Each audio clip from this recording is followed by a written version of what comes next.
Well, good afternoon, everyone, and welcome to the 108th PGA Championship at Aronimink Golf Club. We're pleased to kick things off in the interview room this week with Braden Shattuck. Braden, welcome to your third PGA Championship. This one is a little different for you as a local. How excited are you to compete in a home major championship? I'm very excited. I think anybody would be excited to compete in a major championship, and then having it be right down the street in my local section makes it even more sweet. Great. We'll open it up for questions. If you have a question down here, we'll start here on B. Go ahead. Braden, obviously you've played in a couple of these before, but I'm sure you slept in your own bed last night and maybe drove your own car here. I mean, what does this all feel like to you? Does it feel like a major? Like, what is this initial day been like for you? Yeah, they gave me a hard time trying to get in here with my pickup truck, and I didn't have the right tag and all that stuff. So I'm going to take the courtesy car for the rest of the week just to avoid any problems. But it's starting to set in now that all the other players are here. I got over here the last couple of days, and it was nice and peaceful and quiet, and now it's starting to feel like a major. Juan on A. Braden, how are you? Right here. Can you talk a little bit about your caddy? Who's caddying for you this week? Yes, my caddy, his name is Bo Rivieri, and he is a member and a worker over at my home club, Rolling Green Golf Club. So he probably one of our best caddies. I will selfishly say that. He's very good. And he'll be on the bag for me this week. He was on the bag for me for a couple of events last year and the National Club Pro out at Bandon. How old is he, and how much does he know about golf? He's 18. He's quite the player himself. Okay. Great. We'll go over to here to B. Tell us about your familiarity with this course, being so local and being a pro. What type of familiarity? What's your history here? Not as familiar as you would think, being from the area. I've only played a couple of tournament rounds here, and in the last couple weeks, I've played the most amount of golf here than I have in my whole life. So being here 31 years, I'd only played it 2 times, and then in the last couple weeks, I've played it 3 or 4 times. So I don't know the course any better than anyone else, which is surprising to hear considering, but that's just the reality. Right here to A. Braden, can you talk a little bit about the preparation for the PGA Championship, and then what, if anything, you took from previous experiences? Preparation probably wasn't exactly what I wanted it to be. As soon as I got home from Bandon, it was right back to work, teaching, coaching, programming from 8 to 6 every day. So trying to find some time at the beginning or the ends of the days to get my game where it needs to be to compete in a tournament like this. It's a little bit of a challenge. So it's been extra long days ever since I got back, trying to schedule breaks during the day to hit some balls, or getting out early, maybe 4 o'clock, and trying to get 9 holes in over here at Aronimink. So it's having played in majors before, I know what it takes. Your ball striking and your entire game needs to be super dialed in. The fairways are not very wide. The rough is very thick. So my game needs to be better than it is normally just to compete, and I haven't had the time that I need to. But this week, with practice rounds and fully focusing on the tournament, I'll have the time and the resources to dial my game in to where it needs to be. Up here to Mike 4, please.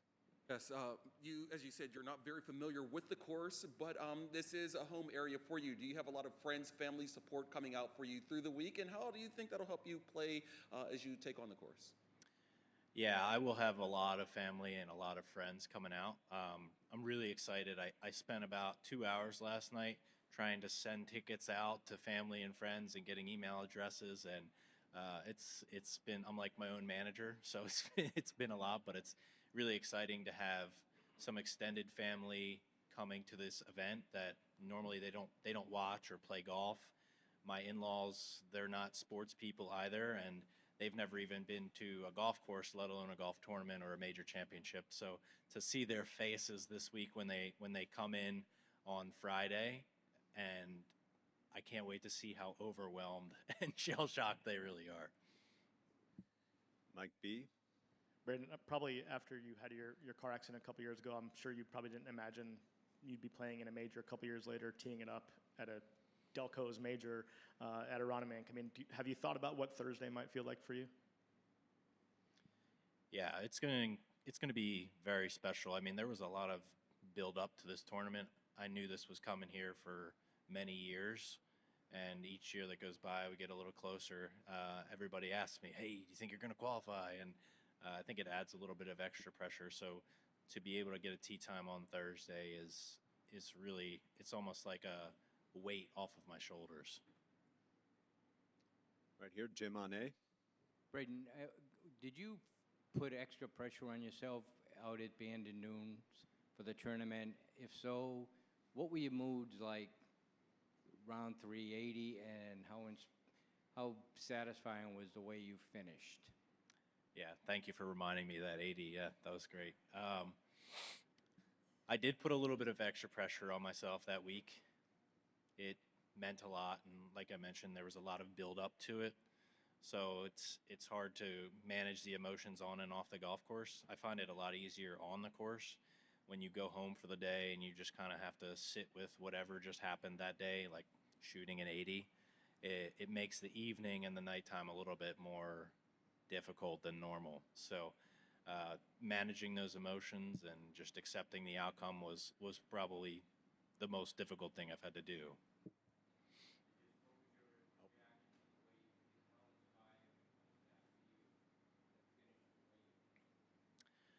Yeah, that was a wild finish. I mean, I kept getting myself inside the cut line, and then I kept trying to mess it up. So there was a lot of emotions, from pretty much pure rage to the most satisfaction you could possibly have tapping in on 18. So it was incredible. Mike A again. Do you feel like you're bringing any off-the-course advantages with this, the familiarity of this being in your backyard? I don't know if I have an advantage over other players in the field, considering they're all the best in the world. But, you know, everything up here is pretty much bent grass and bluegrass rough and stuff that I'm very used to. We're spoiled here to have the golf courses and the type of grasses that we do. You go around the country and you play in Bermuda. We just played on fescue and Poana out in Bandon. And we're very spoiled to have the conditions and the courses that we do. So I'm very familiar with super quick greens and tight surfaces around the green and thick rough. So it's nothing new. Over to B. I know it's been a hot minute since you were in that car accident and everything, but to go from that moment to sitting here right now, can you just kind of encapsulate what it feels like? It's a rather large stretch for what you've been through, right? To be sitting here in your backyard having this chance. Yeah, it's been a roller coaster ride, physically, mentally, emotionally, just navigating all the challenges that kind of arose from back problems to having to go to the doctor constantly and not being able to play for a couple of years and changing up my swing and my technique and my equipment. And I just made another swing change in technique and equipment just a couple months ago to get ready for this year. So it's been, I feel like I'm going through like a maze trying to figure out the right answer constantly, but it's been a lot of fun for me to experiment like that, and it's actually helped me a lot as a teacher because I've done a lot of things that I normally wouldn't have done to try and find the right answers. So it's been quite the adventure to now be sitting here talking to you guys. Go over here on A. Braden, the section has a pretty robust tournament program and has a pretty long history of elite players. Have you taken any time to reflect about your recent successes and where you fit into all of that?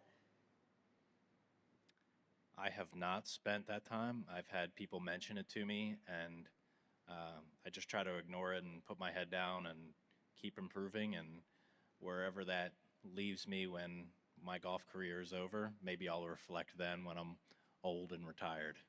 And then how is your wife and your family helping you stay in the moment this week? Yeah, my wife and I have actually scheduled some time to spend together in certain mornings and certain evenings because these weeks can be crazy and they can kind of consume you. So she's my rock and she helps me calm down and be a normal person again. So we went out to breakfast this morning, spent some time together. We're going to have some dinner scheduled this week. So I think it was actually this, we don't normally schedule time together, but since it's such a crazy week, I wanted to make sure that we could, and she wanted to make sure we could spend time together. So she's been huge in my successes, just from keeping me sane to she's actually been helping me with some of the changes I'm making in my swing because she's a exercise science undergrad, and she's going to be going to continuing education for physician assistant school. So she's very well versed with the human body. So it's been helpful to bounce a lot of ideas off of her. So it's just been a blessing to have her. Over to B. Do you have any relationships with anybody on tour, and have you gotten any advice so far from people you've met on tour going into this week? I don't have any like super close relationships. I would say probably the closest one I have is with another local, Sean O'Hare, who's in the kind of the back stages of his PGA Tour career. He's had so much success out there. He's won. He was Rookie of the Year. I think he's got 4 wins. At one point, he was top 10 in the world. So I've played some golf with him, some practice rounds out on tour, and we've talked. And honestly, I just absorb a lot from just watching him play golf and picking his brain here and there. But he's an incredible ball striker, and that's always been the weakest part of my game. So just to see how he approaches playing and his pre-shot routines and his practice rounds has been extremely helpful for me, just absorbing it through being around him. A. Braden, I was hoping maybe you could reflect a little bit on the lowest point of that journey back from injury, and then what are some of the things specifically that you do to remain resilient and buoyant? Yeah, besides the physical challenges of physical therapy and, you know, going in to get injections and PRP and all the, I could sit here for an hour and name all the things I did, but I had some mental health problems during that time that were significant and sidelined me pretty hard, in and out of the hospital quite a bit, and working with psychologists and psychiatrists and you name it, I've worked with them. Having panic attacks almost daily, having chest pain daily, dealing with anxiety was by far the hardest part of that, and I dealt with that for years and had to go to work and put a smiling face on for everybody, and that was quite a challenge, and I'm finally on the back ends of that after 6-7 years of it. However long ago that accident was, it was a grind physically and mentally that I wanted to give up on at times, but luckily I've had a lot of great people in my life that have pushed me past that and helped me and gotten me to where I am today, and I feel like I'm in a really good space physically and mentally. Was there anything specific? Meditation, books, any piece of advice, something that really helped you kind of recapture that mental edge? Yeah, mindfulness, acceptance, and commitment has been a program that I've been working on with a psychologist friend of mine, David Clements, and he's been incredible to help me with that. And on a daily basis, I'm always practicing mindfulness, whether it's folding clothes or washing a dish or just focusing on my breathing.